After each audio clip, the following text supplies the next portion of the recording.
as well, but they are at their best when they stick to their roles and are able to combine effectively. Yeah, Monty Thomas, you saw he highlighted in that lineup. He was also a monster on Friday night. If it wasn't for the heroics of Mednard and Thomas, I don't think you walk away from Chapel Hill with a point. We are underway. It's Wake Forest in all white and UNCW in all navy blue. Already UNCW testing Wake Forest's back line. Here's going to be a rip right off the chest. Here's the rebound and put in. And UNCW with the first punch of the night by Jomfy. Yeah, Wake Forest a little bit of sleep early in this game. Mednard makes a very good save early on, but nobody there to clean up the mess. And UNCW gets on the board early.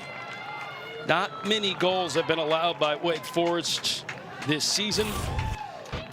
This is probably the most quickest goal they've allowed this season after a mishap in the back and then the rocket of a shot following it up and then putting in the back of the net. What do you think? Two mistakes in there that you just can't have happen. The first pass right to an opponent, and then really Mednard's probably got to grab that. They're going to check to see if there's an offside here on the shot. What did you see? Yeah, well, I wasn't looking for it, so I can't tell you. Who's your honest?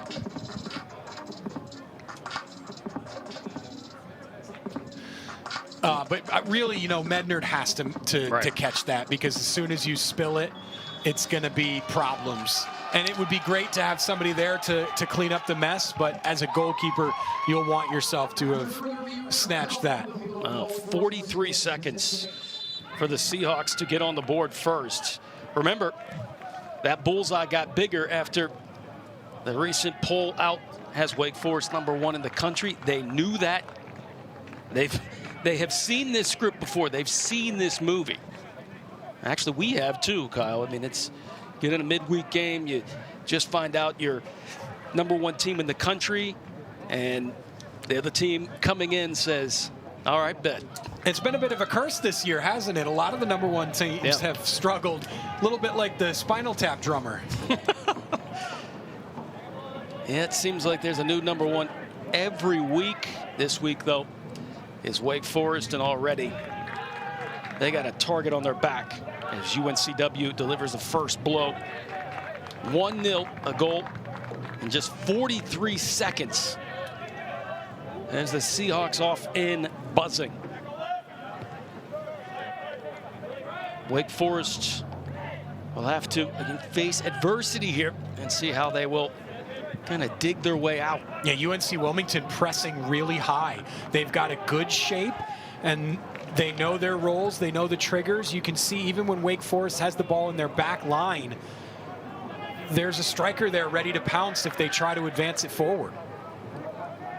First time all year Wake Forest has trailed, allowed the first goal. Coach Muse obviously not too happy. His 11th season.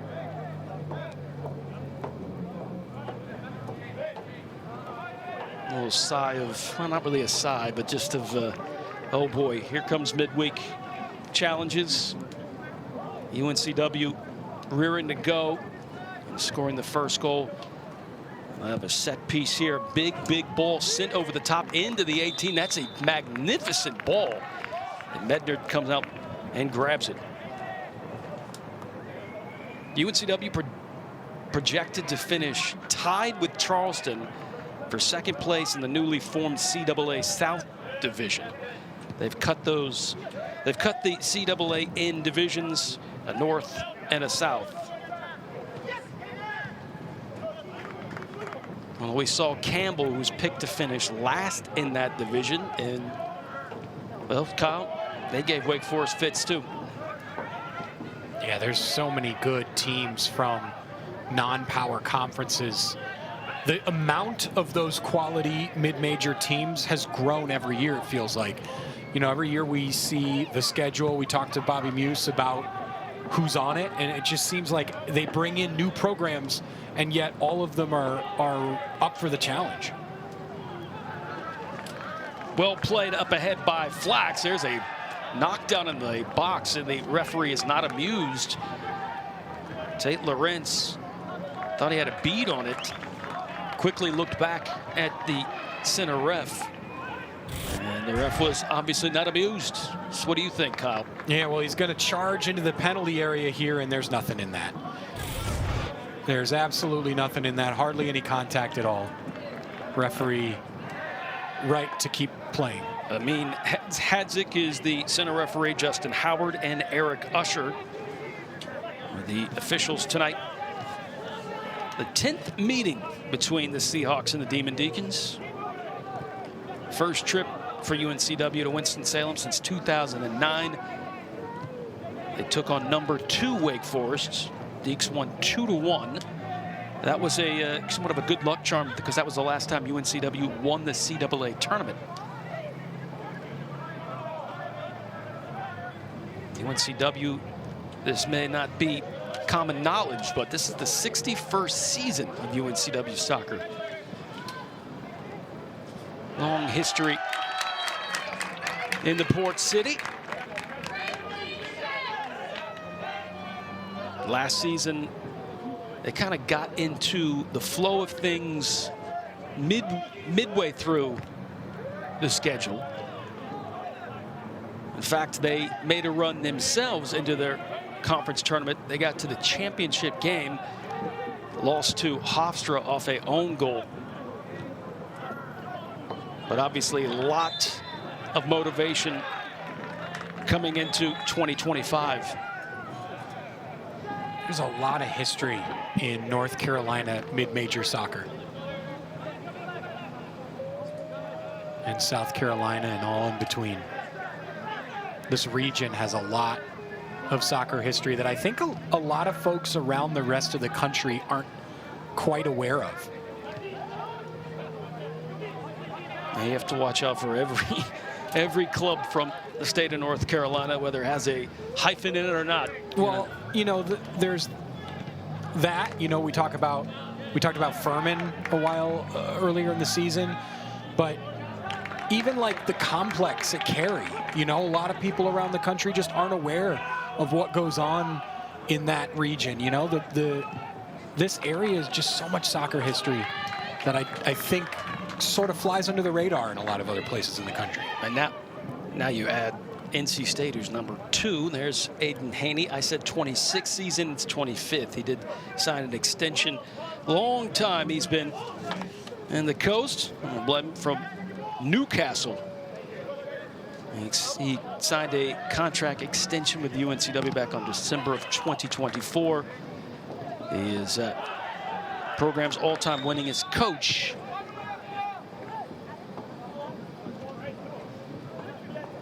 He has his Seahawks off and flying with a first goal in the 43 seconds by Jomfi, a Montverde product.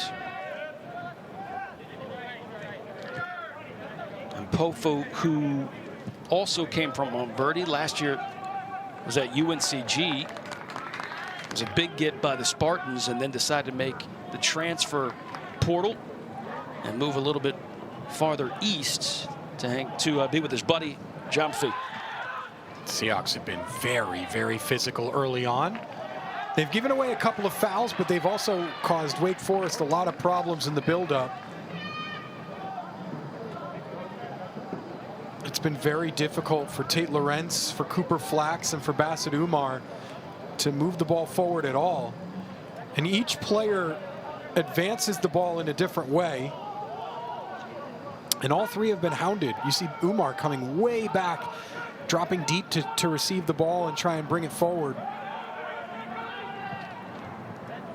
I expect to see a lot more of that, those big switches to try and relieve some of the pressure.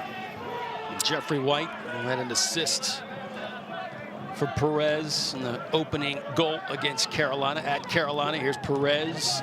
Oh, good inserted ball below. Bassett, Umar. And Pofu rolls it over to Newsom. Newsom's the one that put that missile of a shot from long distance. Bednard had trouble corralling. And then the follow-up.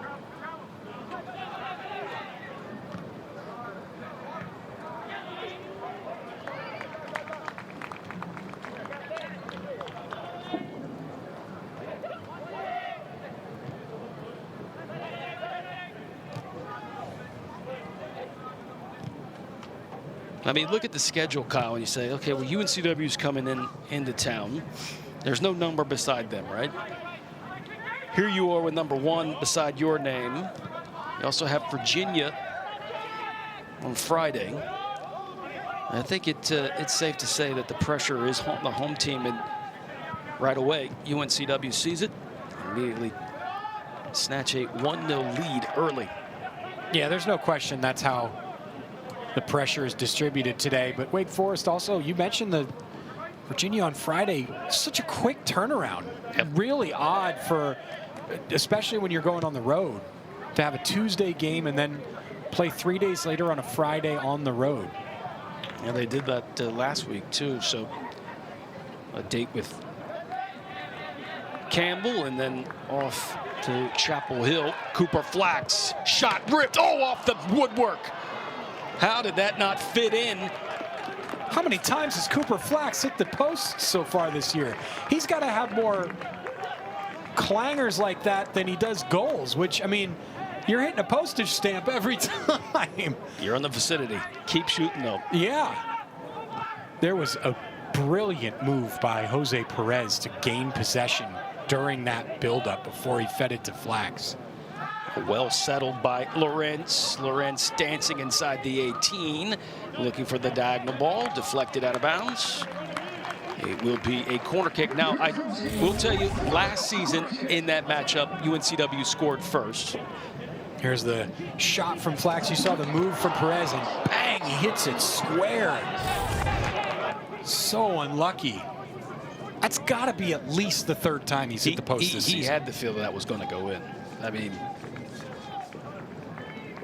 the way that ball came off his laces like that. But you're in the vicinity. And now Flax will take the corner from the far flag. Deacons trail 1-0. Snatched out of the air by Smiley. Well, we talked about the beginning. They welcome in this pressure.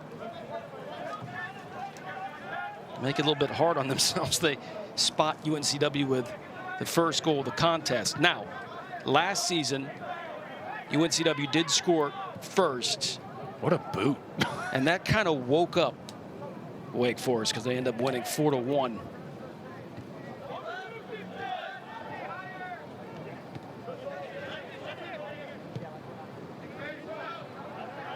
Travis Smith Jr. and Sullivan. Tough touch, just a little bit heavy, and you can see Jomfy is eyeing Sullivan. Yeah, and Sullivan took a heavy touch too that got him in trouble to begin with, and then comes flying into the challenge. Just got to keep your cool. The challenge ended up causing the ball to go out, so it ended up working. But that is a dangerous play there. You can put yourself in a lot of trouble. Before sending it to the magician in the center, here's Lorentz. Lorentz leading in goals. He adds another one. Just like that, we are level. And a flip to go with it. Yeah, Tate Lorentz, just a burst of speed down the left-hand side, beats his man, and then the defender recovers, but Lorentz takes the perfect angle, finds himself a window. It's still a really, really tight window, but he manages to pick it out and deposit the ball in the back of the net. Gorgeous goal. 3rd goal this season. He had no goals in his tenure at UNC. And he comes here, he puts up 3. And a huge one here. Look at this first touch. This is why first touches are so important. The first touch gets it by the defender. The defender recovers well, but Tate Lorentz manages to put it through. The goalkeeper will want that one back. He just tried to close his legs to keep himself from getting nutmegged on the goal, and that actually caused the ball to squeak through. Tate does that in his sleep. It's trying to get a beat on that outside back, and it's trust in your speed, that touch, and explosion. At this level, you don't only want to have a good first touch to avoid mistakes. You want to be able to use your first touch as a manner of beating your defender, and that's exactly what he did there. He brought the ball down and charged it forward, and that allowed him to continue on the ball at full speed. Otherwise, you're bringing the ball down to settle it, and when you settle the ball, you're stopping, and then you have to accelerate again. Instead, he brings the ball down in stride. That's a good ball played. UNCW has come up with some very good deliveries, almost to the point where you see big ball and it just dies right there inside the 18 for either Jomfy to run on or possibly one of the other strikers to run on it. This does result in a corner. A throw-in, pardon me. You see from this angle. And there's a weapon, too, with a long throw-in from Pofo. Back to Jomfy. And that's the ball you want to play. He kept it on the deck, going near stick. It was just cut out read well by Wake Forest's back line.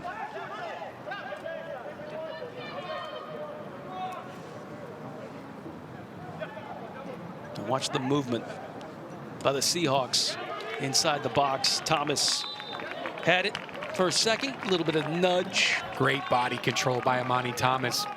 The Deeks have done that a couple times. We saw Jose Perez use that exact move further up the field when he fed Cooper Flax for the shot that hit the post. And then Amani Thomas there using his body just to put himself between the ball and the opponent. And here he wins the foul. Perez with a floater to White. White will have to get creative. Umar. Perez laid it up for Flax, out of his reach. And now off and running are the Seahawks. Jomfy has an option to the right. Will try to send it over the head of Mednard this time. He's not going to let that one fall. Well, Jomfy is all over the pitch. Yeah, that is the hallmark of this UNCW midfield, is every guy can end up in strong positions. You know, you've got Clarkson, who we mentioned pregame. He's playing at the 6 right now, but he's got 3 assists on the year and had 6 last year. So he can feed it forward from every spot. Jeffrey White playing that near post. I think that may have been a cross that deflected off the defender. Jomfy with 2 goals and 2 assists now on the season.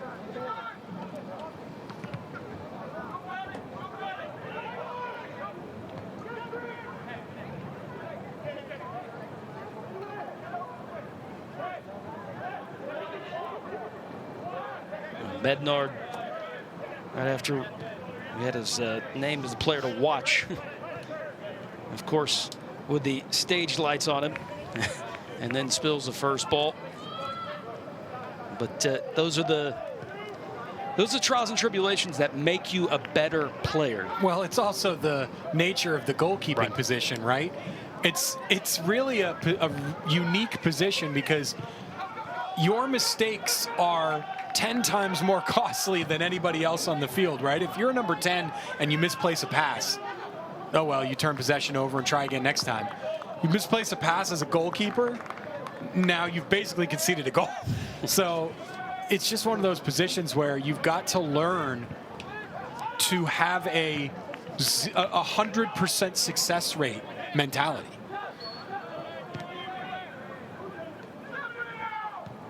Yeah, I mean, Trey Southam would tell you too. You know, when he had his lumps too, it made him a stronger goalkeeper, became one of the best in the country.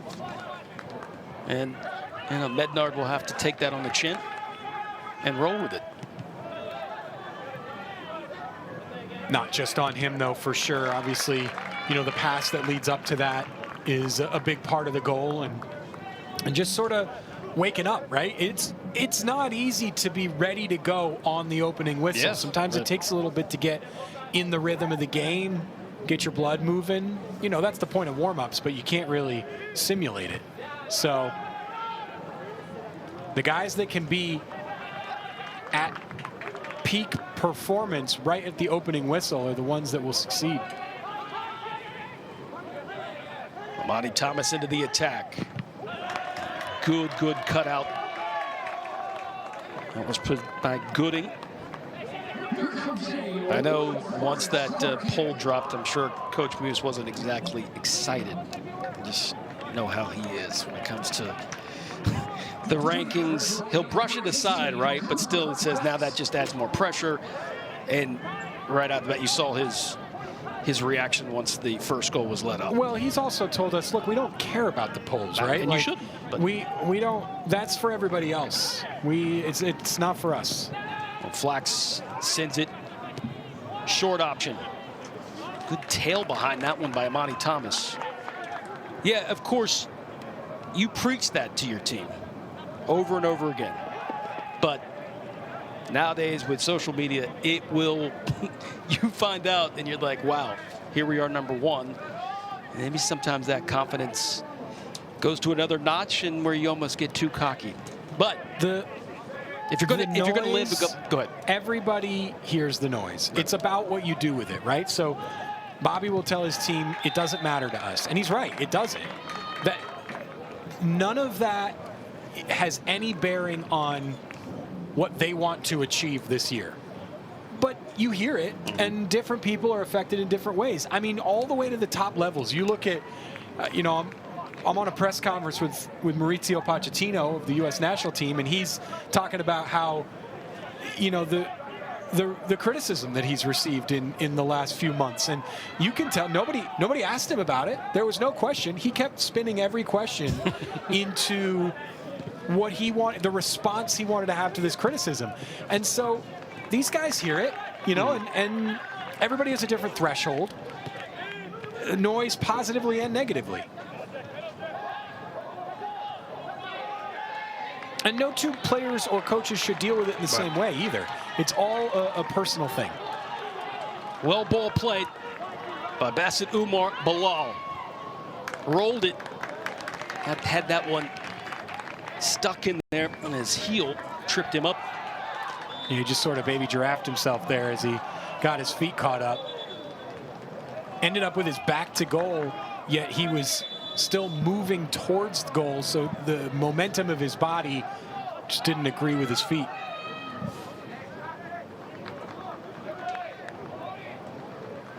That's a final warning there from the referee for Giamfi. I think he got a little too much wrestling in his brain there.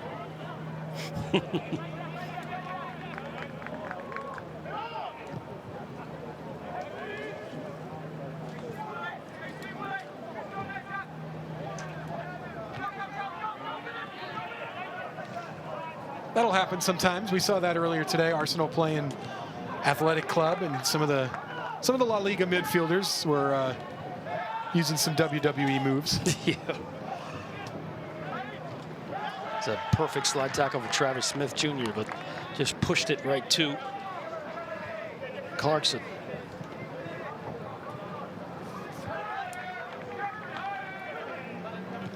There's Jake Shannon, who has played every minute since he stepped on campus at UNCW, minus 1 minute, his entire career.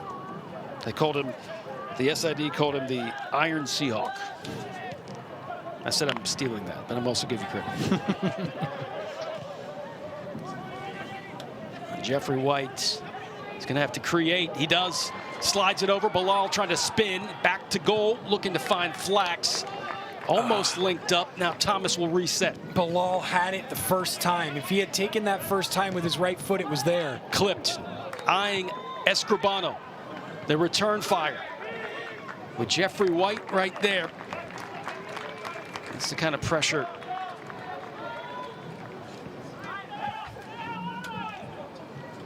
Yeah, but so close there, because Bilal decides to turn his back to goal and lay it off, and there was nobody to lay it off to. If he had been able to whack it with his right foot, I think there was a window to fire it on through.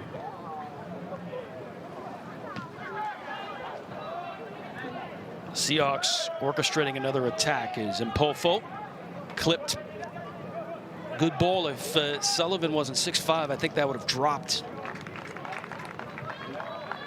Sullivan just heading it out of trouble's water.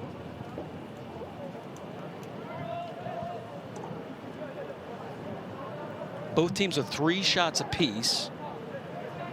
The Seahawks are 3 for 3 in SOG. Long throw in and a turn and shoot. Somehow that got a couple touches in the box for the Seahawks. And now this will be a free kick and a prime spot for UNCW to get the lead back. Now the Seahawks, they are 4th in the country with 19 shots per game. So they're used to just spraying the cage. They had 23 shots against Wayman Mary. That was the most by the Seahawks since 2019. They've got 4 so far. About 21 and a half to go in the first half. A set piece, good bending ball. Headed out of the way, and Pofo. Those deflections are so scary if you're on defense.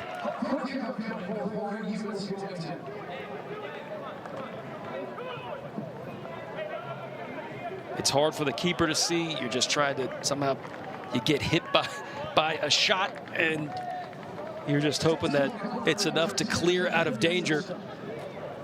This does go out of bounds for a corner for the Seahawks. 1-1 end-to-end action so far in this 10th meeting between the Seahawks and the Demon Deacons. Good ball played again. Looking to go in the back door, and it almost worked out perfectly. The timing just slightly off. Floated again, and Mednard, they are really testing Mednard, baiting him to come out. That's something that I was impressed with Mednard this season, is his authority coming out inside the box, not worried about any contact. Lorentz already with 1 goal. Back to the support. Perez, the rifleman, almost found a way to get in the back of the net. He's diving, Smiley. He gets a deflection, goes out of bounds. It'll be a corner for Wake Forest. Another good look. Good hit for Perez. He's got the green light from there. We've seen what he can do all season long, but Smiley had that the whole way. Bit of an awkward save there at the end with his hands, but he had the goal covered, no doubt about it.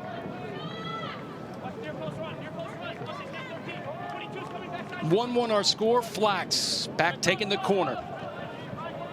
Can a set piece work out for the Demon Deacons? And the short option as Escribano gets it. He'll take a drill of a shot, and that is off the palms of Smiley. Wake Forest will reset.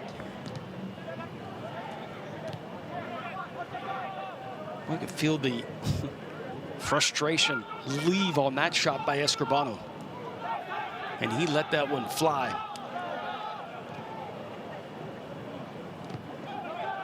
Flax into the pocket. He can hit it from there too. The idea was to play it up for a probing pass for Lorentz. And here's a shot by Escribano. I mean, goodness. If there was a little bit more traffic, I think Smiley would have issues trying to find that. Yeah, that was a missile. So much pace. And when it's coming in like that at such an aggressive pace, sometimes it can knuckle, it can move around. Even as a goalkeeper, even if it's dead straight, you know, like a 100-mile-an-hour fastball, sometimes when it stings your palms like that, you need to have strong wrists. A lot can happen with a shot like that. That's why it's always, I mean, I said this when you were little and played basketball, but follow up, follow up. Yep.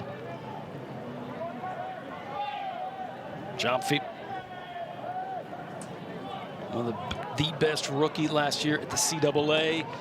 Remarkable link up by the Seahawks. That was flicked in, and Gooding Still inside the box, plays it back to the Iron Seahawk, Shannon.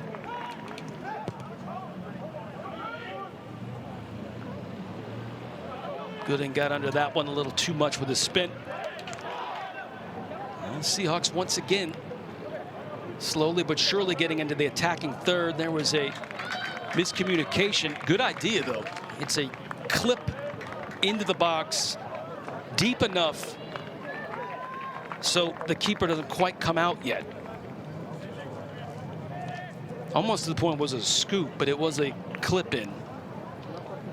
17 minutes remaining in this first half, and this has been intense since the opening whistle. White, left foot, he can drill it. Oh, and he just couldn't get it to bend. It did bend, but after it, past the byline. Yeah, that was definitely a shot. He was trying to curl it inside the far post, but he had a teammate there who was trying to pounce as well. I think it was Bilal. Maybe would have been better served feeding that to the head of Ryan Bilal. Tries to go for the shot and just comes out wide. Those are one of those where if you put it in that vicinity, it can either be a shot or almost a cross if Bilal was a little bit closer to the target. But you can see why Jeffrey White tried to take a shot on Friend, especially since we saw him bury one from way out here. Yeah, really good shift. That was his alter ego. That was Mr. Smith. Really good shift by Bilal and by Jeffrey White. Sarajan is in. So is Torbic. A little line change that Coach Muse has been doing, and he told me Thursday that I asked him to, do the players feel like they're, still in tryouts, right? And they're still trying to figure out who's going to be the actual starting 11. He said that's fair to say. And it's also, he's got lots of toys in the toy box that he can kind of throw out. Only problem is, and he knows this and coaches know that, you pull out these players, you know this in just soccer. It's not about the best 11, it's the 11 best that actually work well together. Good diagonal pass right out of the air, a volley, an attempt that just went over the bar. That is too close for comfort for Medna. That's a beautiful scoop by Ryan Lee. He almost manages to get that on target from a really difficult angle.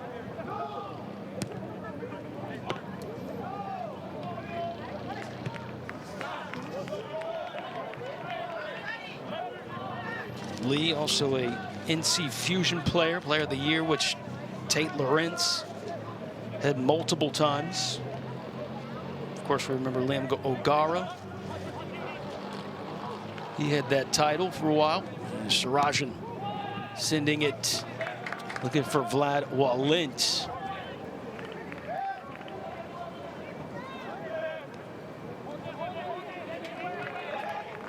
Thomas, he scans.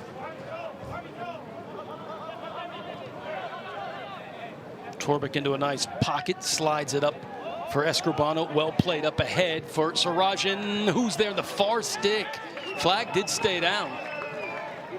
I know you had your hand up there, Kyle. Yeah, it was close. The defense wanted it. I think they went for the offside trap.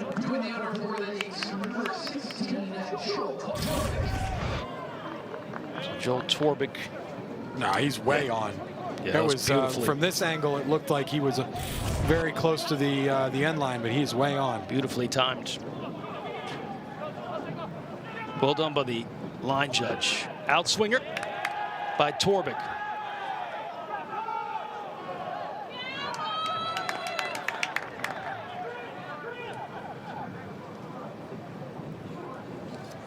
Congested midfield. You have someone like Torbic that comes in, right? You had Cooper Flax. They can't all be on the pitch at the same time, but you don't really lose much, say, when you bring Torbic in, because Torbic can spin this whole match in a snap of a finger. I mean, so Sarajan, he's a starter, comes off the bench tonight.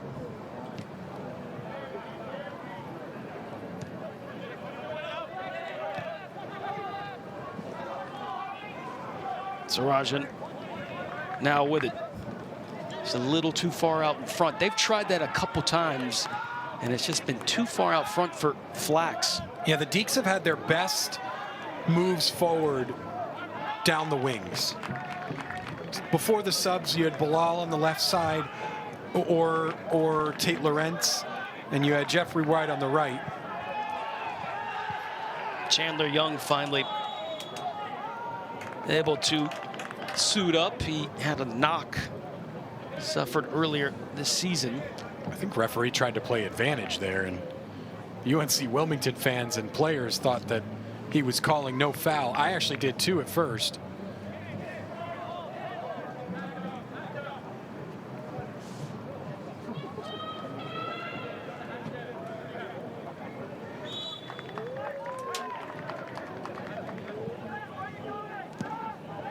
They played some very good balls. Backspin there, just inside of the 18, headed away.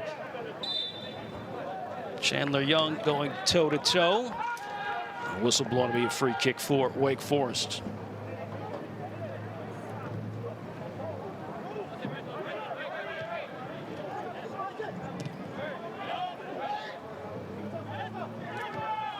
So, Kyle, I know you've had hours and hours of world-class soccer. What's your thoughts so far on this one? Yeah, it's been a really good game. I think both teams have done what they want to do. I think, obviously Wake Forest has had a lot of possession. They've been strong going forward. They've had a good amount of chances up front. But I think UNC Wilmington has been very, very good. They've been structured. They've been solid. They've looked to turn Wake Forest over. They're not just sitting back and absorbing pressure. They are moving forward and trying to look how high they're pressing. Mm-hmm. You don't see this very often from Wake opponents. A lot of times teams will let them build and then get into the attacking half and then start to put on the pressure.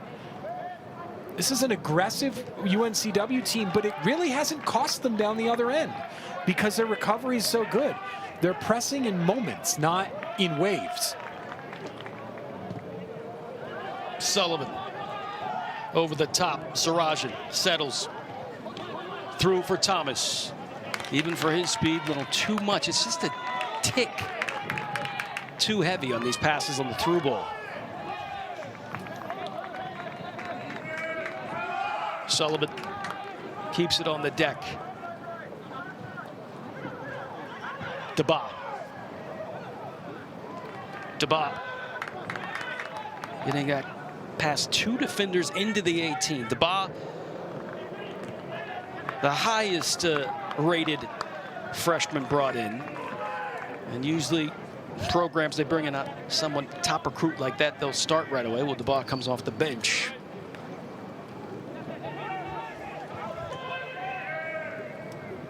How quickly this first half has escaped us.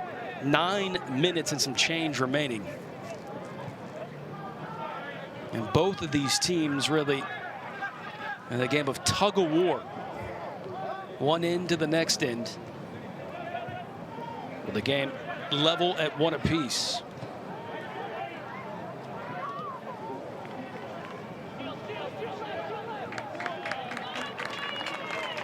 Sullivan's that's the right idea. It's just a tick too off to the right. But in those moments you're going to have to not be scared of some of these mishits. You got to just keep going. The beautiful thing about soccer is you can't dwell because it's quick. And I think Wake is a testament to that. They got hit in the first minute of the game and just didn't let it. It really hasn't affected them at all. They've continued to play their game.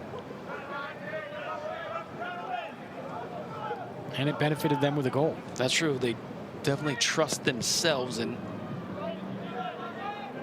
how they address the game. Even after a very quick goal to start off this contest. Sarajan off and running to the right is Thomas. Thomas gets it. Chandler Young goes down. Diagonal ball. This looks good. DeBaugh will cut it back. Left foot. Blast. And just couldn't get the laces on that one. Wasn't that too difficult for Smiley, but still the touches in the box. Looking at this again, Amani Thomas comes through. He just tries to get around a defender. That moment, right? Well, this is the shot here with the left foot. Just didn't get enough on it. Maybe could have been a penalty. I guess that's what they're looking at here. The first one that Amani Thomas goes over is not a penalty. The defender's just standing in the way. There's nothing there. And it's Thomas's responsibility to go around him. It's the next one. If Young got shoved in the back, that's what we're probably looking at. Am I wrong? Yeah, I think there might be a clip of the ankle. I just don't know if there's that much in it. There's another look. Kyle. Yeah, let's take another look here. This is the angle that we'll get it from, because it does. Right, there's really not much there. If he had stepped on the back of Chandler Young's foot or clipped his ankle or hooked it in any way, I could see it. But from that angle, it didn't really look like there was anything there. It looks like he steps next to Chandler Young's foot. Does the referee look if the extension of the arm gets allows possession for or advantage to UNCW? Maybe, but I just think that's what Coach Buse is saying. Yeah, I don't see anything in this.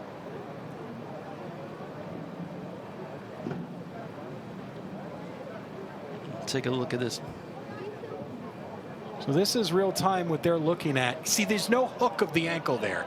They're just stepped next to his foot, right? I think they're more looking at the forearm than they are the clip of the foot. It's the I just don't know if there's enough in that. You should have a high threshold here, in my mind. The defender's just bracing himself against the attacker, and to me, there's no push. There's no hook of the ankle. There's no extension of the arm, right? So even if there's a little bit of force there, there's no extension of the arm. To me, this is not a penalty. But look at this one more time. After I was looking at the forearm, take a look at the right leg. Yes, the foot, there's no hook. Their feet land next to each other. Gotcha. So there's no, I just think you have to, if you're an attacker, you have to be strong. This would be harsh if they call it. That was Gavin Carmichael who was bodying up. They're giving it a long look. Chandler Young. He was all CAA preseason honorable mention. Last year he was a freshman at Drexel. So they did not see enough to say that is a penalty. No, that's the right call. There's just not enough in that. Coach Buse does not agree with your sentiments. He wants what's best for his team. I understand. What's best for his team in that situation would have been a penalty. A little under 7.5.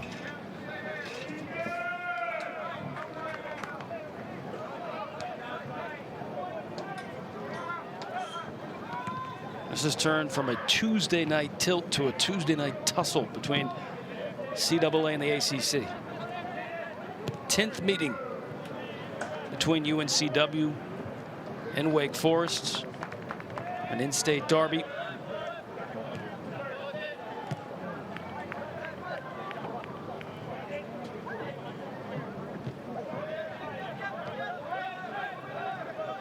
Press kind of backs up now. That will start to ensue.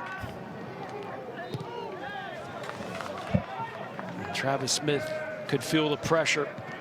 Bednard, outlet pass to Sullivan. Sullivan now goes over the top. Beautiful, settled by Vlad Walentz. Deeks inside the 18 again. And again, just wound a little too tight, trying the step over. And unfortunately ran out of real estate. That was DeBaugh.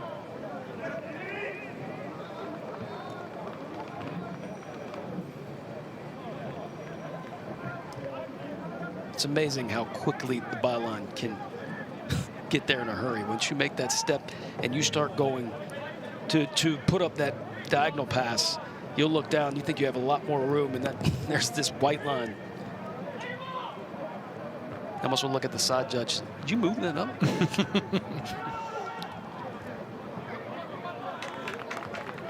The theft by UNCW. With the score tied, they have been resilient.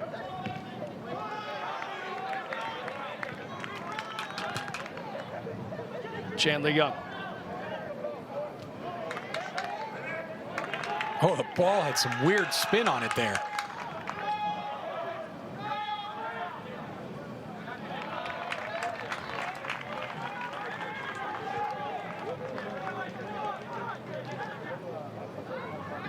Clock now down to 5 minutes remaining in this first half. A goal in the first 43 seconds. Second goal for Ose Jamphi. 2 goals and 2 assists for him, then followed up by Tate Lorentz's 3rd goal of the season.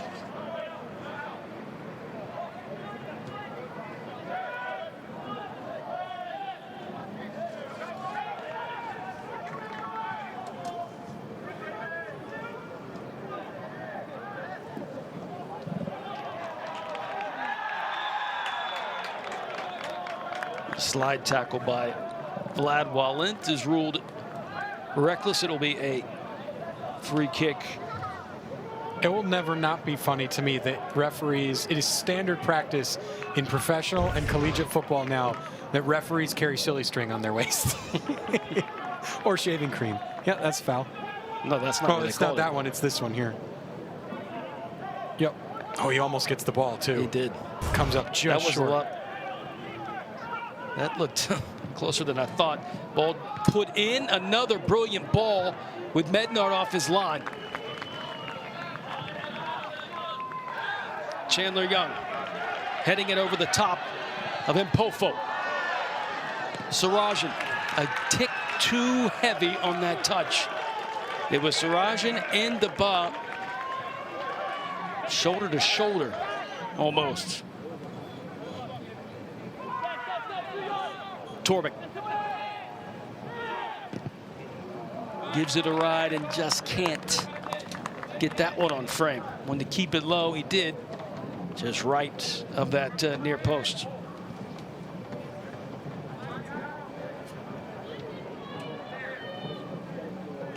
Deeks now with 8 shots to UNCW's 6. 5 for Wake Forest have been on frame. Their SOG on Friday night was impressive too. Just the second half, it was a barrage of shots by UNC that had everybody grasping onto their seats.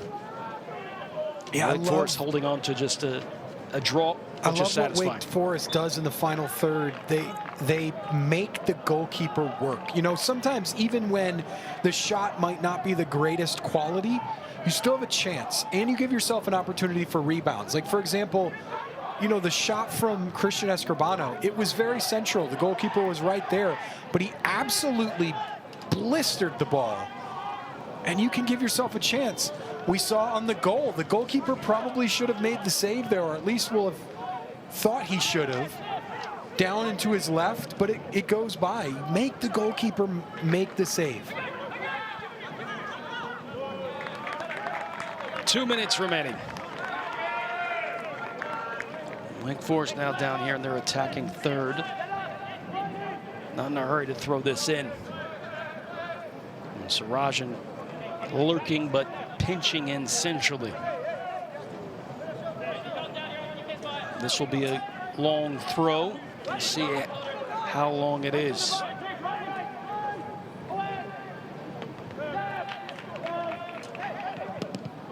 Nagima.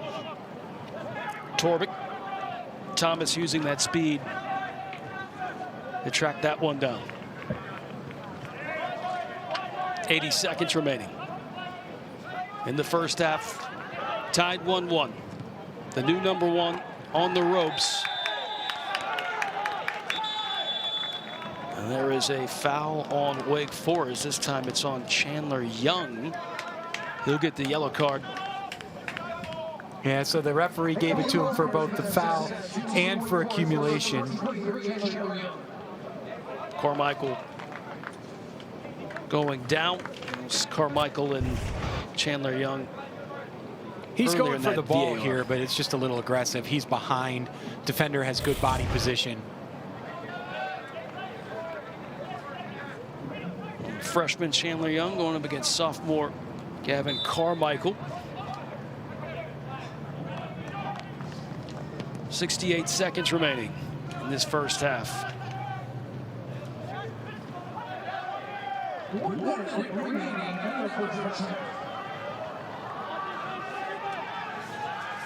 Thomas, Shirajan to the right. Just one extra touch, and Pofo made him pay.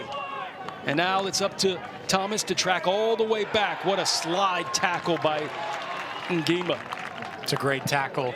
Monty Thomas needs to pass that one to the right. He has Sirajan overlapping him. It was not the right move to take a defender on. Had too many bodies between him and a good shooting position. Even if he had gotten past that one defender, I think it would have been really hard for him to put a shot on goal. Waning seconds of the first half. 1-1. Intense moments since the first whistle. Unfortunately for Mednard, that ball was overhit and will go out of bounds. And that will end the first 45. Take a deep breath, exhale. This has been one of those midweek melees, and especially when you have number 1 beside your name, you're up for a big, big battle. Yeah. His transition from Greensboro to Wilmington. Yeah, and all 4 of those Ghanaian players on UNC Wilmington as we get the second half underway from Montverde. So there's a clear connection there to Montverde Academy in Florida. It's a factory of great soccer players as well as basketball players. Cooper Flagg would like to say hello. Cooper Flax, though not on the pitch for Wake Forest in the second half. At least to start the second half.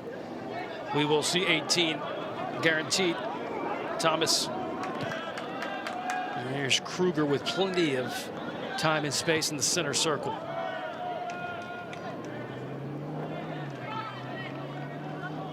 White, Bassett Umar.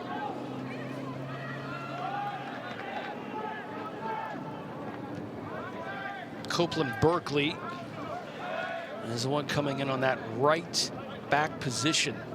He came in on Friday night for Amani Thomas. Here's a good try that almost got past a diving Smiley. That was not far off. Just past the far post. A little bobbler off the left foot that takes an odd hop just wide.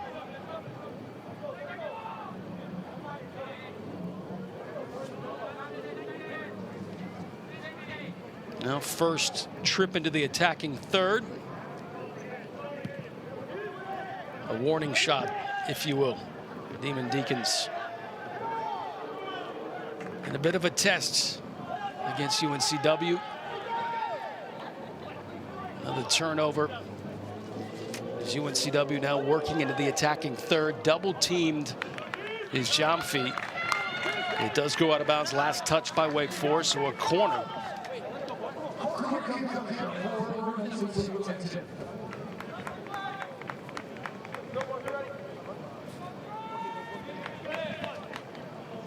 Just the second corner for UNCW tonight.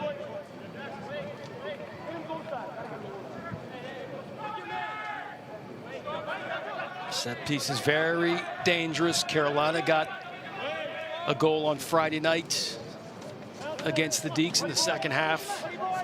That made it 1-1. Driven low. And right back into the mixer. That's the right ball to play. Here's Uncw. Just like they did in the first half, Seahawks have had a good start to the second half. The UNCW fans in attendance. Yeah, they wanted a foul there on Kruger for shoving his defender aside, but referee says you've got to have some strength. That is a dangerous tackle, and I wonder what the referee is going to do here, because that looked studs up to the top of the knee, and the referee's going to have a talk. That is very, very lucky for UNC Wilmington there, because I think the referee had the ability to do a lot more than that. Amari Lucas. This is on Kruger. Yeah, that's probably a foul. The defender is going to have a bit more of leeway to work there, but that's probably unlucky. Yeah, you can't slide in there with your studs up.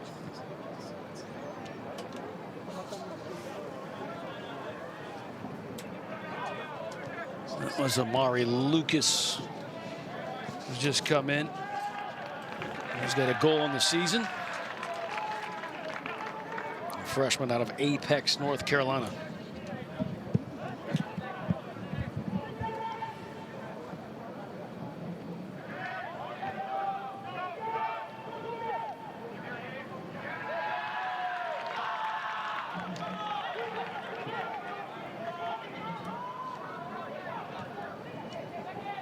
Rabio trying to turn. Well distributed ball. Jomfy thinking about playing it ahead. And we'll move it to Rivera. And Rivera goes up ahead. And just breaking news on the midweek craziness. Clemson, who suffered a defeat last midweek against VCU on their home turf, suffers another defeat against Queens. 1-0, that's the final.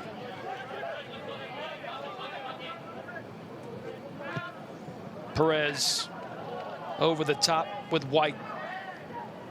Almost laid that down perfectly. The support to Torbic. Torbic trying to find somebody in the pocket. Good step by UNCW. Here's Uncw.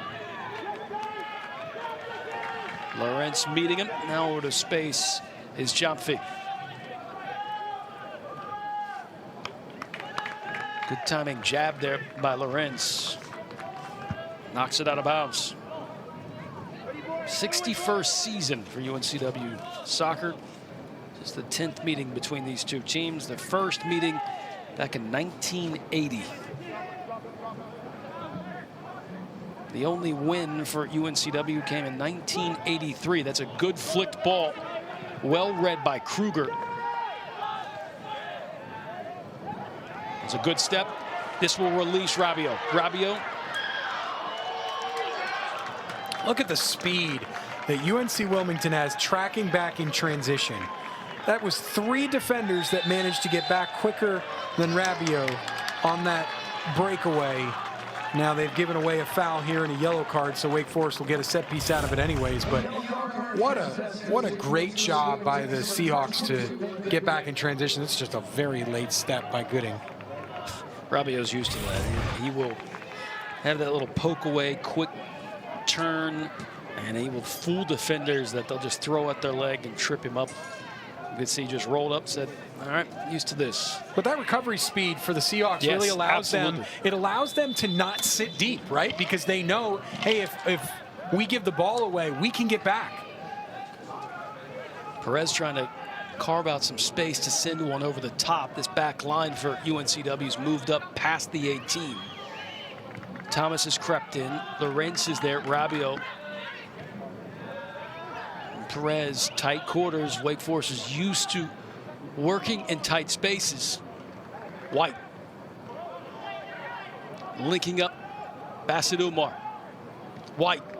Nifty. White with a good shot. Oh, it just sprayed across the mouth of the goal, and Rabio was in the right spot.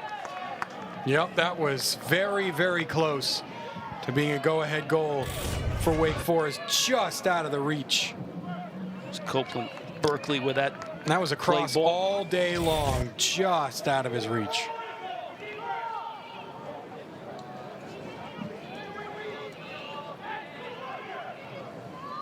Well, the aggression is there for Wake Forest coming into the second half, wouldn't you say? Oh, absolutely. Again, UNCW had a good spell of possession right out of the gate, just like they did in the first half. But this has turned in favor of Wake Forest.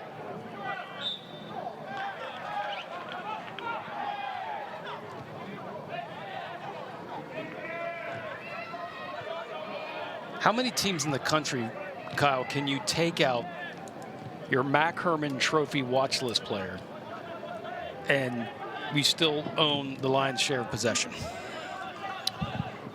Yeah, that'll happen at a program like this. Lorentz, that's going to be a PK. No, it is not. Oh, wow. Nope. Thought he split the defense and then got tripped up. The referee's not amused, either is Kyle. I think the ball got away from him, and there's just incidental hip-to-hip contact. They're going to take a look at this. Bobby Muse is incensed right now. To me, I disagree with your sentiments. No, that's fine. I will defer to the replay here, but at first glance, I agreed with the referee. It's a beautiful first touch again. There's a little bit of a nudge there, and it looks worse on replay, but the defenders are allowed and given room to make contact like that. I think we saw it down the other end. You're not playing the ball, though. But here's the thing, Ty. We saw down the other end the same thing with Daniel Kruger when he's wrestling the attacker down. The defenders have the ability to use their physicality, and the attackers just have to be stronger. That's going through the player to get the ball. It is. So. There's contact, no question about it. But this is a contact sport. He doesn't extend his arm. He doesn't, throw his leg out to trip. He doesn't extend his arm. Nope, it's here. There's no extension there. I love debating with you. It's fun. I don't think this is a penalty. I think ultimately Tate Lorentz needs to have the strength to stay on his feet. He has a chance at goal. Oh, I 100% agree, Ty. But this is a contact sport, and there is a certain amount of contact allowed. And the defenders have leeway to use that contact. Oh, that's the attacker in me. So. All right, well, wow. So they've given a penalty. I think it looks worse on replay. Where's my flowers? But yeah, no. This is a big moment in the game. I would have let that go. But I think the referee has, is within his right to make that call. You certainly see there is contact. The defender uses his hip. I don't think it was enough, but here we go. Every now and then, the little coach in me pops out. So I kept it calm. But if I was on the sidelines, the touchline, I would be up and yelling at the ref about contact first before ball. But glad the referee disagreed with how I would be upset. So Tate Lorentz with a chance for his fourth goal. Sends it into the back of the net. And the Deacs now lead 2-1. What a penalty. That is a way to blast it into the back of the net. With authority, leave no doubt, Tate Lorentz. Bam, and Wake Forest is in the lead. Well, Coach Muse had to pick which player he wanted to line up at the mark, and he picked out a winner, Bobby. Little credit to Robert Redford, who passed away. That's right. Look at this. Goalkeeper goes the wrong way, but that's a smash. Even if he had guessed correctly, he would have had a real hard time getting up to that in time and extending his arm. I was asking a collegiate goalkeeper this summer about what he looks for in PKs. It's a 50-50, right? And I thought it was interesting what he told me. He's looking at your hand, the one that's either right hand down, to tell me to tell himself, is it going to be low or high? And I thought that was interesting. So after I put one by him, he knew it was going to low. It was going low. He just didn't know. So I'm always amazed by that because I know it's like a 50-50 guess match. But yeah, and there's also a lot in how you put your plant foot, because the direction that your toes are pointing can give away whether you're going left or right, because that is what comes before you open or close your hips. Right. But you can only watch so much, and it happens in a split second. So there's not a ton a goalkeeper can do. No, not until they use that data. Remember, they use the data going into PKs. Right. They put which is the preferred location of each kick taker. Right. Well, yeah. A lot of times the goalkeepers will put that on the water bottle. Right. Exactly. Yeah. That's what happened in that particular case. Right. And everybody's wondering, well, how did he know? Well, now that's become so popular, putting the information on the water bottle, that at the women's Euro final, when England were playing Spain and they went to a penalty shootout, Hannah Hampton, the England goalkeeper, picked up the Spain goalkeeper's water bottle and threw it in the stands. And she said, you can't have this anymore. Nobody saw it until after she admitted it on a podcast. Nobody caught it. But such all you can do is chuckle. But now goalkeeper, she said, I think she wrote it on her arm or something like that, or put it on her shirt, something like where that she was like, I needed to have it on me at all times so I could protect my information. It's all gamesmanship, right? It is. Who can get the slight advantage over the other? UNCW, first time that they have been down in this match. Of course, they got the opening goal 43 seconds in.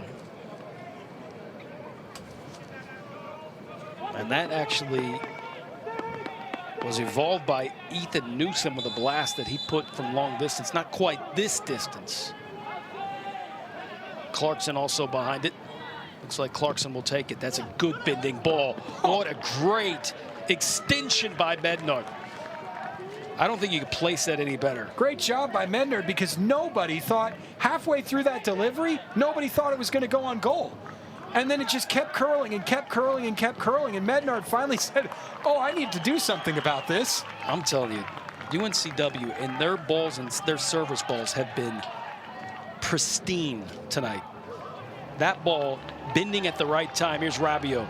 Locked and loaded back to Bassett Umar. Torbeck waiting right outside of the 18. Rabiot. Tough angle. Let's see, he's going to scoop it.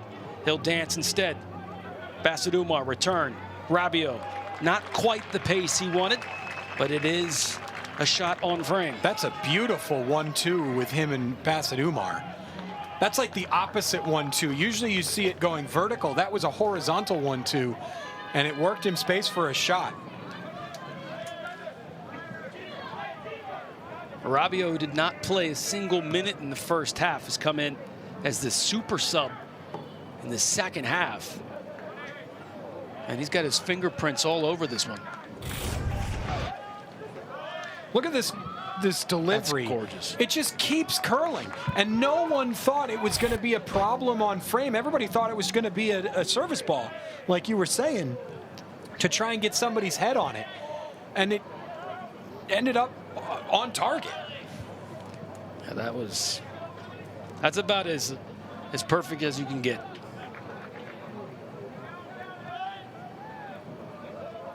Unfortunately, it didn't result in the equalizer for UNCW, but it was dead on. Last season in the Port City, Wake Forest was down 1-0 to UNCW. Apparently, a big conversation in the locker room at halftime got this team amped up, where they came out and scored 4 unanswered to win 4-1. I think that was probably the first match, maybe one of the first matches that last year's team got to see what this team can actually do offensively. And that started to kind of get the ball rolling for confidence, even though they hit their ebbs and flows. This UNCW hit their ebbs and flows last season. But halfway through the season, they started surging. They almost made it into the NCAA tournament. This year, man, good luck, CAA. Thomas still trying to etch out enough space, tried to pull that one back. And look at that. Counter pressing, though. You lose it, get it right back. You don't have to run all the way back. Goes to the byline, tiptoes, then loses it. Uncw. Good poke by Lorentz. Deflected off Uncw. It'll be a throw-in for the Demon Deacons.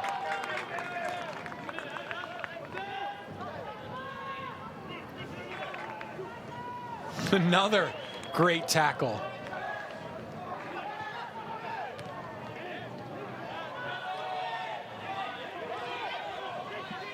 Rabiot spreading the field.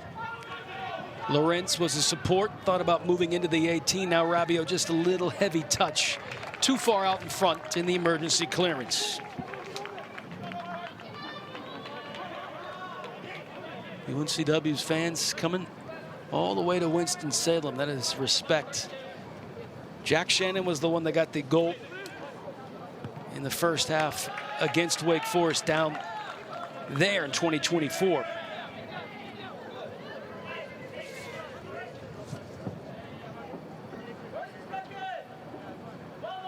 That was his first career goal.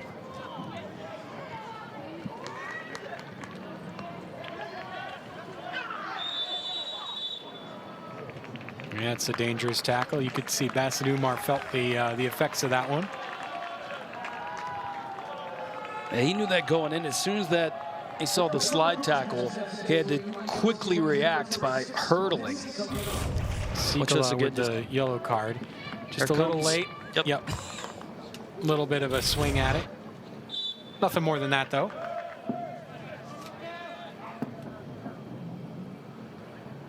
Whoop. Way to win it back. That's the kind of effort. We talk about this all the time, but that's the kind of effort you want to see. Make a mistake, give the ball away, win it right back.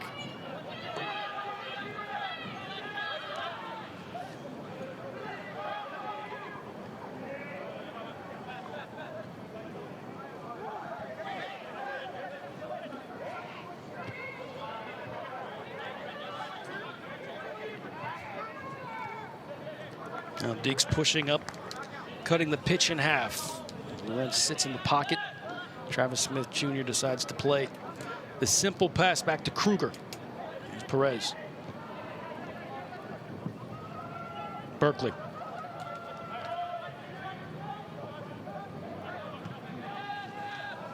Now Kruger all the way up past the halfway line. And look at Mednard. He's way off his line.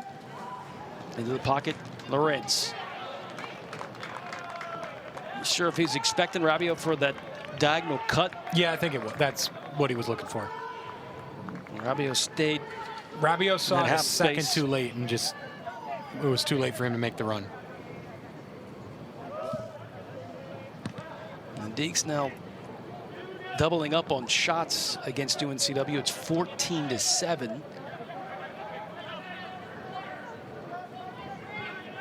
And this was once the 6-6 affair as far as the shots between both of these teams.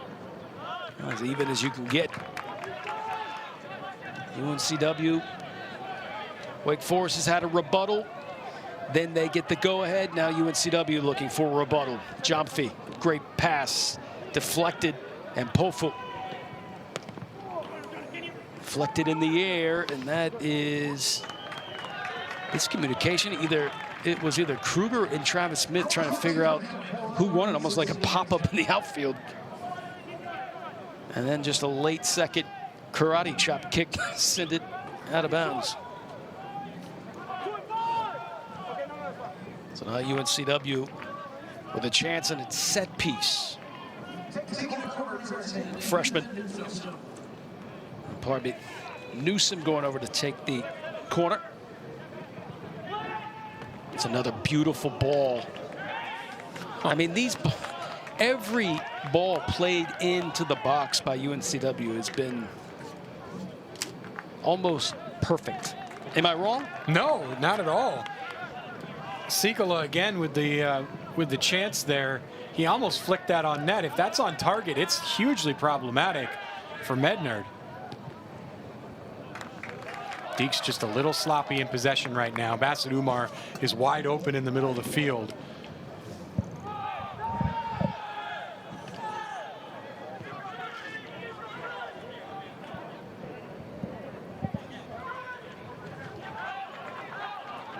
So the second half stats there.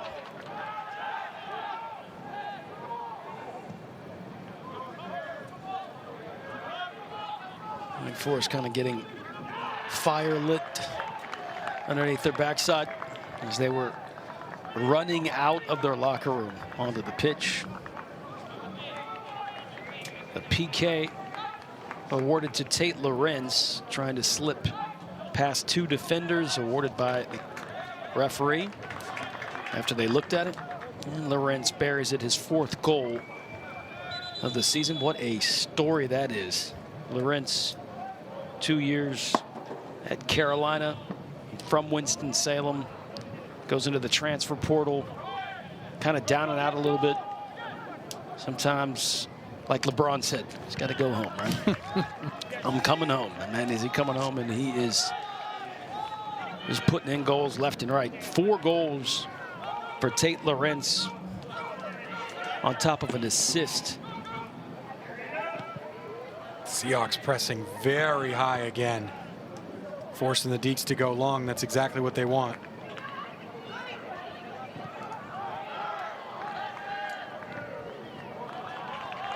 White into space. Rabiot staying behind the line. Here's White. White left foot deflected. That will trickle out of bounds, and it will be a corner for the Demon Deacons. Another corner for Wake Forest. That's 15 shots on the night. When you press high like that, like the Seahawks are doing now, what you want is for them to go long. You want for Wake Forest to boot it, because what you're doing is essentially like the shift in baseball, right? You can bunt against the shift and get a base hit, but you're taking away the home run, and you're taking away what the Deeks want to do, which is possess the ball and bring it forward. Unfortunately, what you need to do after that, though, is win the second ball. And the Deeks won the second ball and were still able to progress ahead. Torbic, outswinger, almost timed perfect. Travis Smith got in there. There's Thomas. Clipped over. White, there he is. In! It's almost like rhythm in blues, you know, just. It was a beautiful build-up. Amani Thomas flicked it into the middle, and then the pop over the top for Jeffrey White. And White manages to keep his run to stay on side. The flag stayed down. Here's the pop. He's well onside. Seahawks wanted it. It's not happening. Jeffrey White puts the Deeks 3-1 up. Yeah, they work on that on the training grounds every day.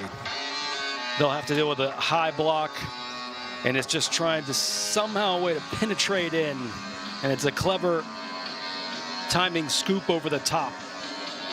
White right there, buries it, it's 3-1.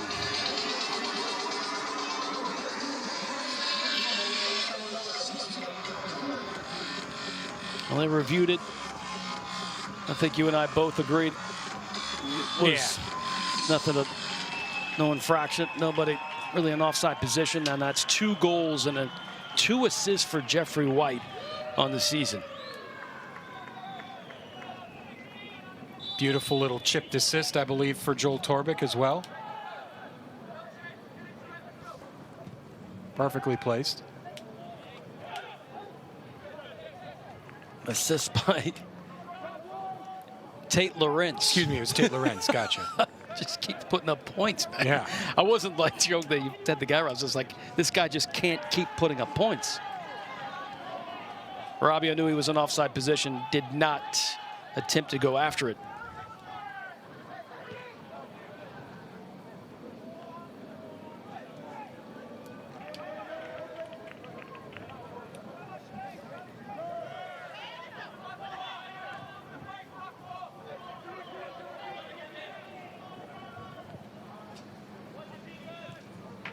Lorentz now with 4 goals and 2 assists on the season. Give Amani Thomas a lot of credit there, too, because he started that move.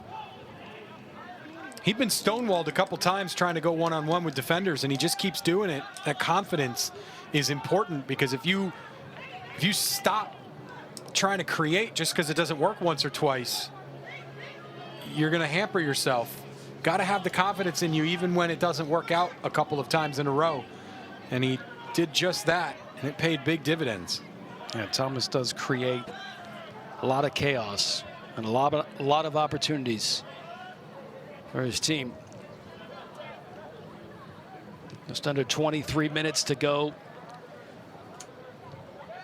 The Deacs trying to put this on ice after a bit of a scare when UNCW scored in the first 43 seconds. Nice tap, Torvik and Bassett Umar. I think the plan was to spit that one out towards the flag and have Jeffrey White run on. Smiley immediately off his line. And coming into this match, he's only allowed 4 goals. Trey Smiley.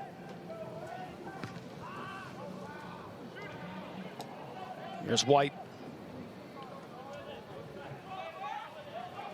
It's Copeland Berkeley into the game over there at right back. As I mentioned earlier, he came in Friday night, replaced Amani Thomas, allowed Amani Thomas to get some rest. This time he replaces Escribano.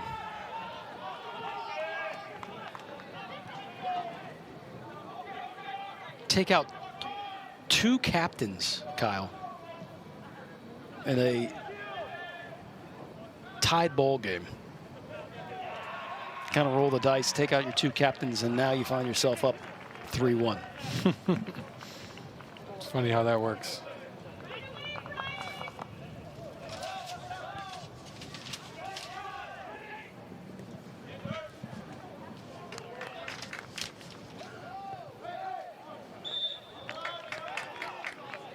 I'll say that went out of bounds.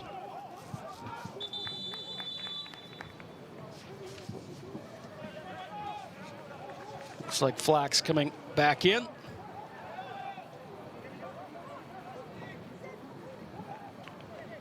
Along with Chandler Young in the game up.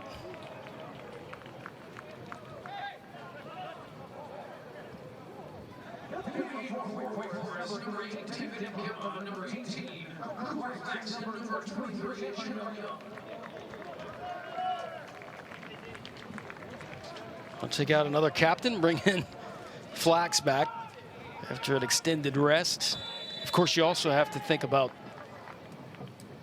saving your players for another road match in the ACC coming up Friday. Quick turnaround, and there's lots of touches inside the box that usually result good for the attacking team. Wake Forest got lucky there.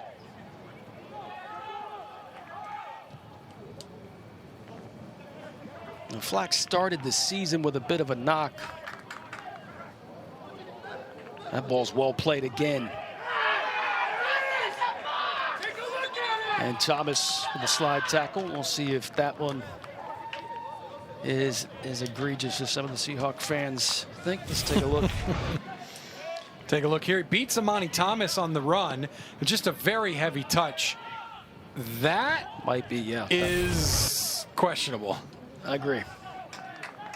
I am surprised the referee did not want to go take a look at that, because Amani Thomas never really gets a touch on the ball. You're right. Which is surprising because he's one of the best tacklers, if not the best tackler on the field. This is set up nicely off the half volley, and it escapes into the back of the net. What a shot. That was Mirario,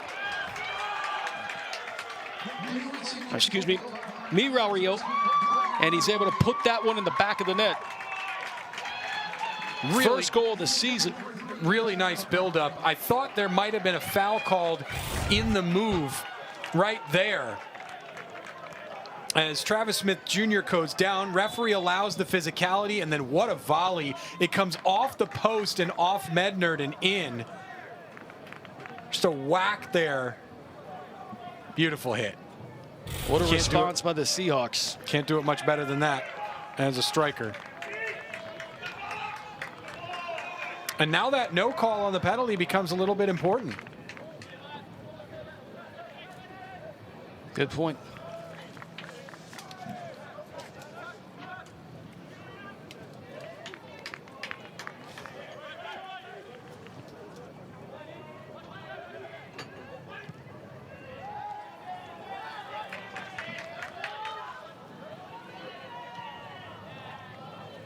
UNCW not going away. You think a 2-goal cushion would be enough to put this on ice, but UNCW saying, we're still in this. Says a lot about the fight and tenacity from the Seahawks. By the way, Ty, one little housekeeping note on that goal. A number of years ago, or just a few years ago, actually, that would have technically been an own goal. They've changed the rules because there were enough instances of a ball coming off the crossbar, ricocheting down off the back of the goalkeeper and in, that were being called own goals. They have changed that, where if it comes off the post, then off the goalkeeper and in, the striker still gets credit for the goal. Yeah, put enough spice on it. That's right. But in the past, because if a ball hits the post, technically it's a shot off target, right? So by that sense, you couldn't count it as a goal because you can't score a goal if your shot's off target. But they've changed that rule to where if it strikes the post, then the goalkeeper, then in. This is the first time this year that Wake Forest has allowed 2 or more goals.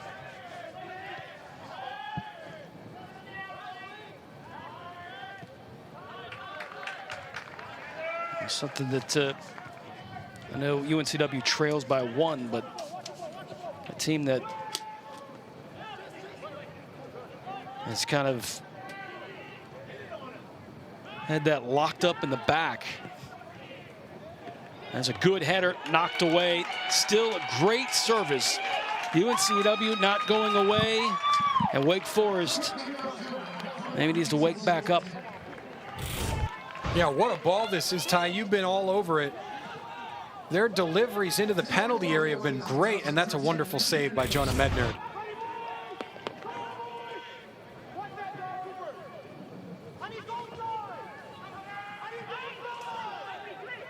Another corner. And one flick could make this level at 3.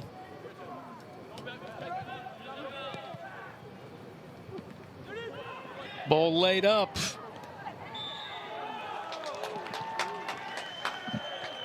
Bit of an overzealous challenge there. You can't afford to allow the ball to sit in the 18 like that if you're Wake Forest.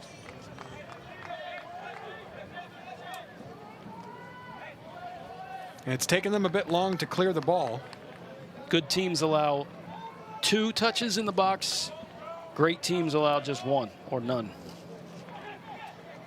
Pofu trying to throw his leg at it. Has a nice scoop over the top. Wake Forest rushing on with the speed of Bassett Umar along with Chandler Young. With 15 minutes to go, Wake Forest thought they could hit cruise control, but UNCW said hold that thought. Tate Lorentz, 2 goals on the season, or 2 goals on the night. He's got a brace, got a PK on top of an assist he had. That one made sure he put a hole through the back of the net. That was just well clipped over for Jeffrey White to feast on. Yeah, he's had a sensational game. It's been a wonderful performance by Tate Lorentz, who is really hitting his stride at an important part of the season. Chandler Young left alone on an island over there on the right side. Seahawks just not backing down at all. Every challenge, they are right in the face of the Deeks. Over the top for Chandler Young. Flax trying to find some space. Flax had that one scuffed. I think he expected the defender to get to it, and it squirted back through to him. Wake Forest now resetting with Thomas. Overcooked and over the top, trying to find Deba.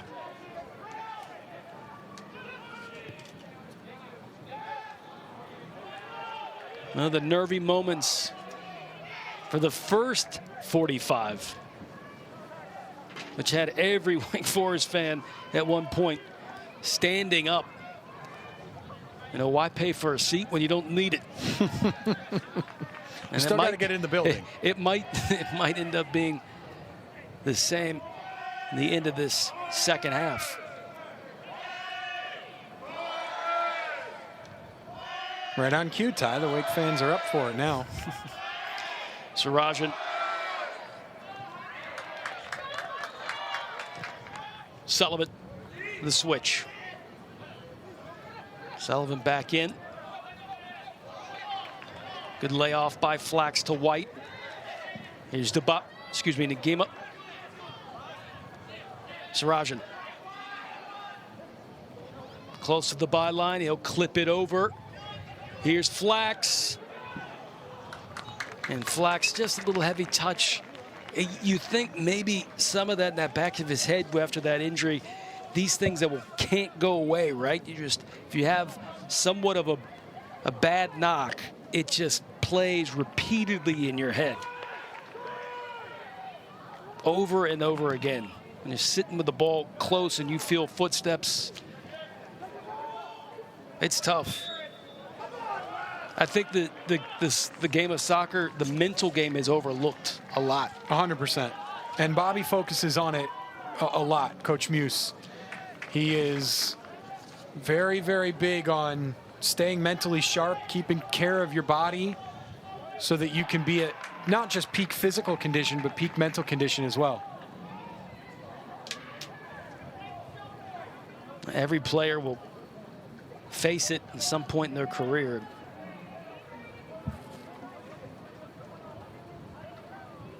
I think it just takes one good match, good performance for Flax to put the cape back on, if you will.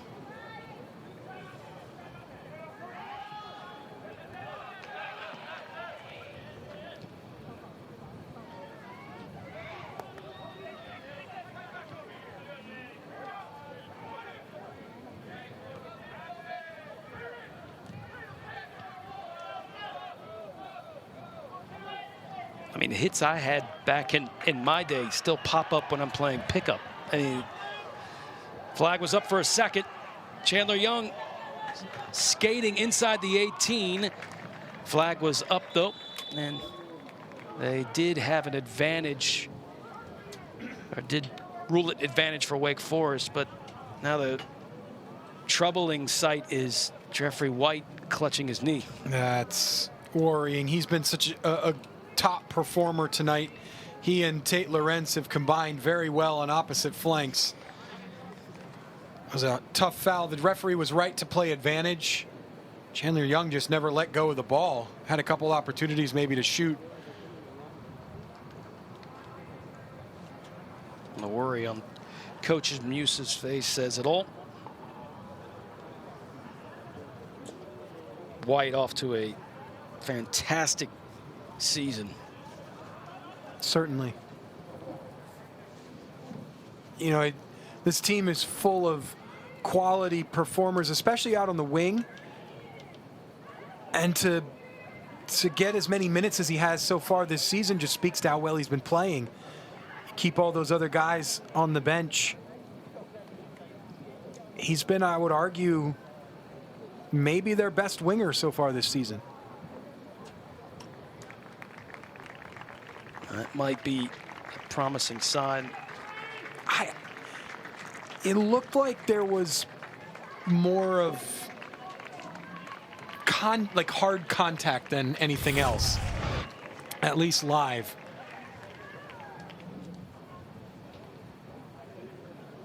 Yeah, he got kicked. Yep. That actually, you never thought you'd say this, but that actually makes you feel a little bit more at ease. Yes. Because rather than stepping wrongly. Well, it's not a non-contact, it's a contact injury rather than a non-contact injury, where with knees there's a big difference between those two. And saw one on Friday night. Outstanding defensive player, Max Fisher. I hope that he gets better. He's a tremendous competitor. White's already back on the field. Jeffrey White back on. And Sarajan surrounded by Seahawks.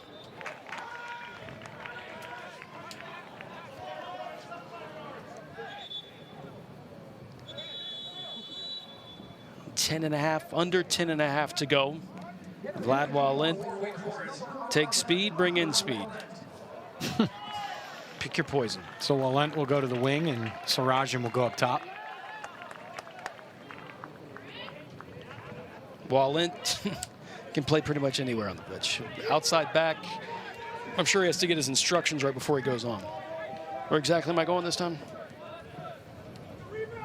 So Smiley coming way off his line. Now everybody else has put in perfect balls. Can the keeper now?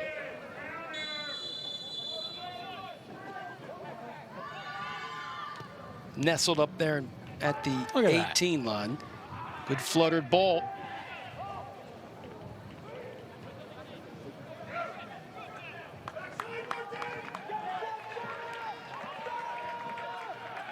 Way off the line, Smiley.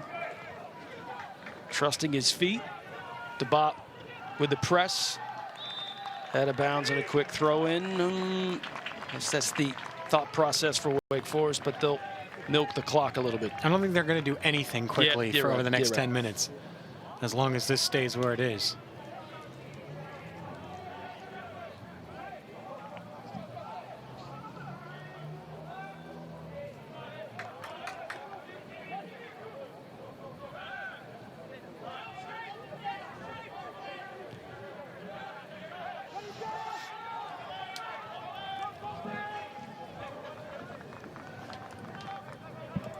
The longer it keeps just a 1-goal deficit for UNCW, the more that confidence grows inside of the bellies of this UNCW team. And they will feast on that pressure ball back to Mednard. Mednard had to quickly clear it. Oh, beautiful first touch. DeBot showing his skill up ahead. Sarajan stayed on. Sarajan cutting one more back and almost did lose it. Now it's Walent. Walent back to Sarajan. Extra pass. Banged it off the woodwork. Again, we've seen 2 of those. So unlucky. In great position. A beautiful feed. First by DeBaugh, then by Walent. Almost finished it. Flax. Into the pocket, DeBaugh.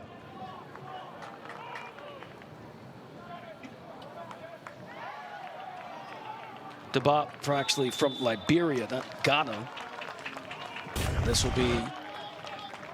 Look at this feed from Walent. He sees it coming the whole way. Left foot, boom. He beats the goalkeeper. Can't get it by the post. I think the keeper thought that was going to go around the post because he pulled his hands back, trying not to concede a corner. Walent being unselfish there and just saying he could have taken the shot himself, but waited for the overlap to give it to Sarajan. Sarajan, who scored bundles of goals last year, transferred over to Wake Forest, looking for his first goal as a Demon Deacon. Thought it was going to come there. And what a moment would that be for Sarajan, the way this match has gone.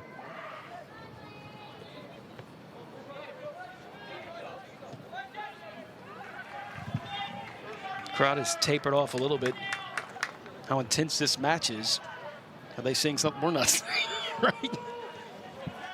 It's the #1 team in the country up on the ropes. Seahawks giving everything they have. And there's 7 minutes to play.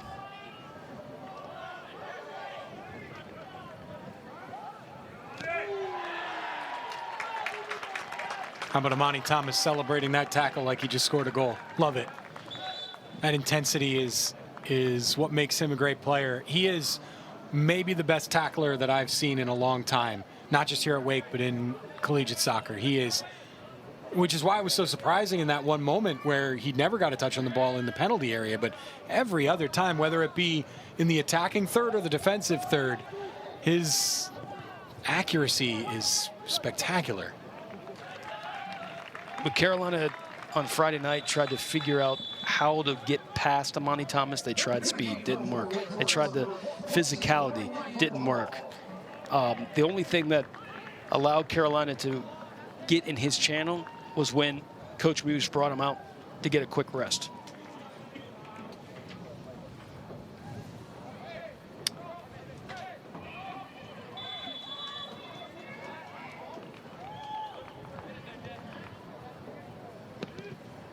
No hurry at all.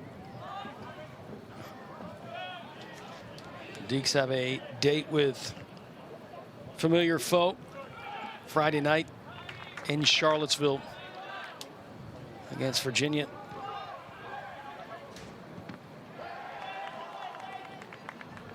Bilal.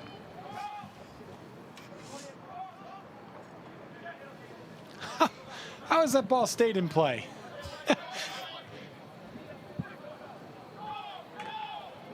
Walent clawing at it.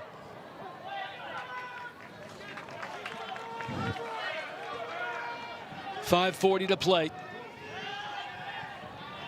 Deeks lead by 1. Look at the hustle.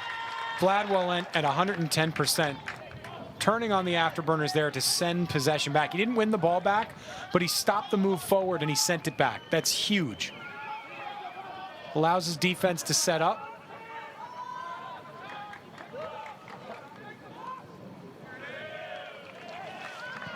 That's massive. And the idea was there for UNCW. I'm going to send that one into the 18. For somebody to run on.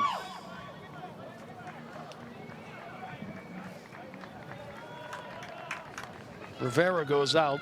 Lee in.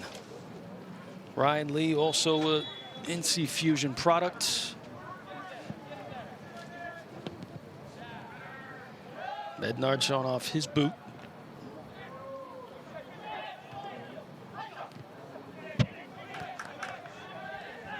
Sprayed out wide.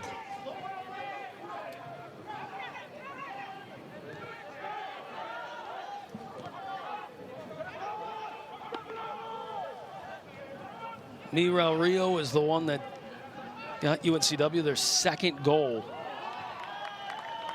and gave them some more life.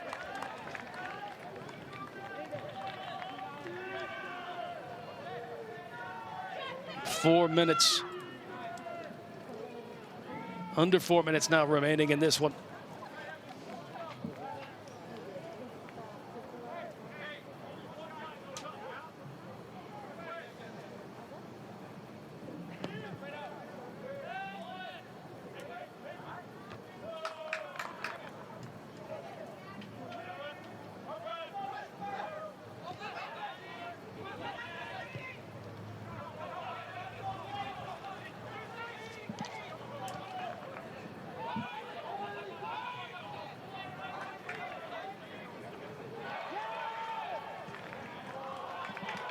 The Deeks had a chance for that knockout blow, and UNCW able to keep it a 1-goal deficit.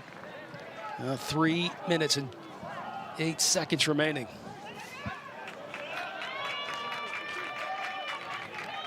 It was a throw in. And the attacking third. Yep, everybody in. Wilmington. Even the keeper's at the halfway line. It's not quite ready for him to be all the way up for this yet. Going to get a long throw here.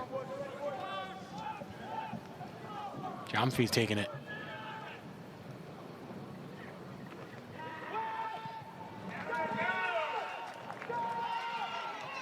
Smiley showing off his foot skill.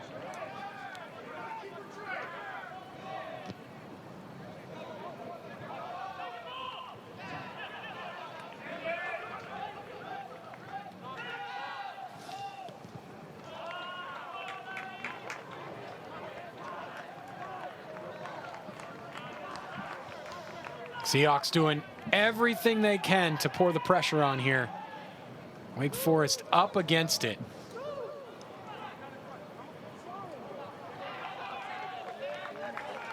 UNCW will get ready for a date with Charleston on Saturday. It'll be in Wilmington, a conference game. Long throw in. Flax. That's a dangerous ball, and Bednard. It was crucial that he came off his line and claimed that one.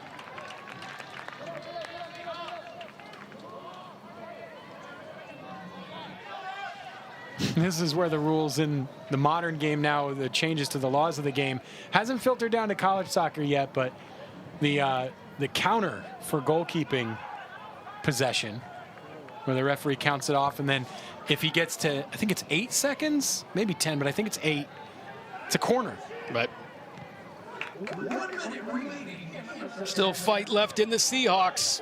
Into the box, slid almost past the keeper. Here's a shot on frame, no, over the bar.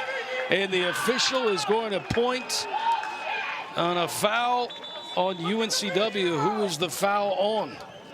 Was it a foul or was it a goal kick? Either one, the Seahawks fans are upset. I guess they call, you were right, they called a foul. I'm not entirely sure. Looks like they're going to review. They're going to look at something. So, hand fighting there, just like I've said on other decisions, there's not enough that. Travis Smith Jr. takes a hack with his leg.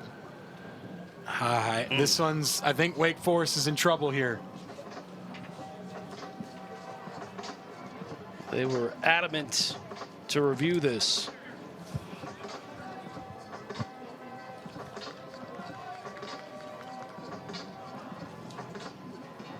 I think you could have also made an argument for the challenge by Mason Sullivan, which comes in late after the cross is delivered.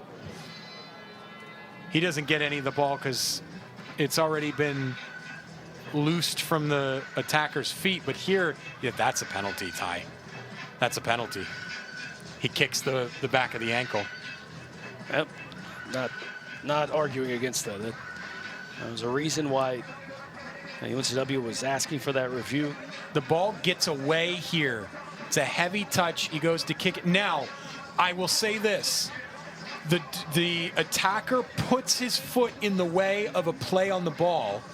The argument could be made that he's not making a play on the ball. We saw this in the Premier League where Chelsea Fulham had a goal wrongly disallowed because Rodrigo Muniz steps on a defender's foot while making a turn in possession.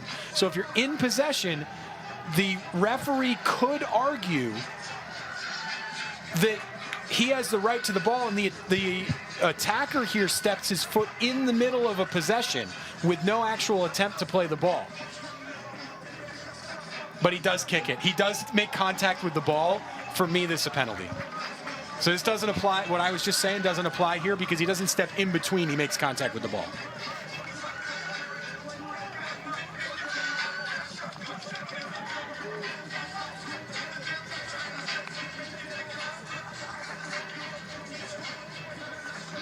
Yeah, this is a penalty. Bang, bang. Oh, yeah. That's the margins. I'll be honest, I think this is pretty obvious. I'm surprised they're taking so long to look at it.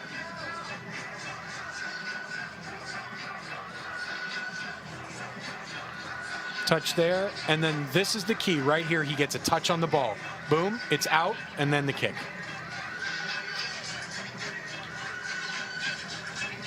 Big decision here. 43 seconds, which is exactly 43 seconds it took to start this match to put UNCW on the scoreboard. This is why it's so hard to be a referee, Ty. How the heck do you see that live? It's the tiniest of margins. How do you see this live? I mean, he's got a great view of it, and it's still just so bang, bang. It looks like they are going to give it a PK. Yeah, I don't think the referee had any choice here. The drama continues to build.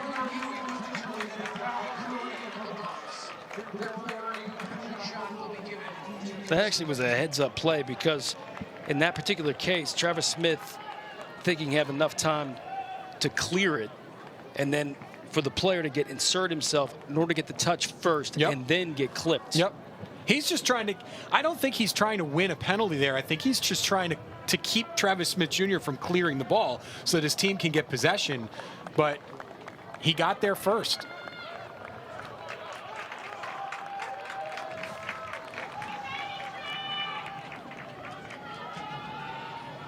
That's Acevedo, who will take it. Bednardi trying to be as big as he can. This would be the biggest stop of his season. To tie it up at 3 with 43 seconds remaining. And just can't keep it. He guessed right. And it gets into the back of the net. UNCW's first goal, 43 seconds in. Right now they find the equalizer with 43 seconds remaining. That's a great penalty and almost a great stop by Jonah Medner. I even think to the point where he gets a hand on this. He's either very close, yeah, he gets a hand to that ball and just can't keep it out.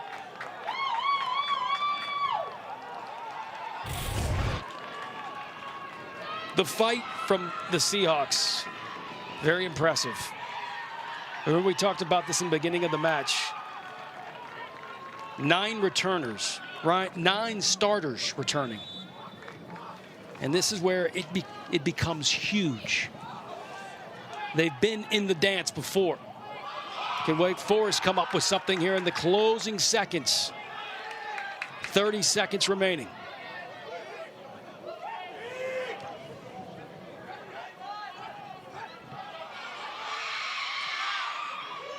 And Pofu. Flag up.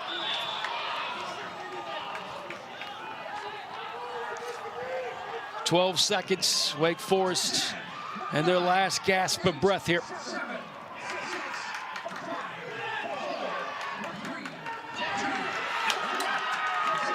Well, it's, for Wake Forest, it's not a loss, but it is a draw. The unbeaten streak's still alive, but it's going to feel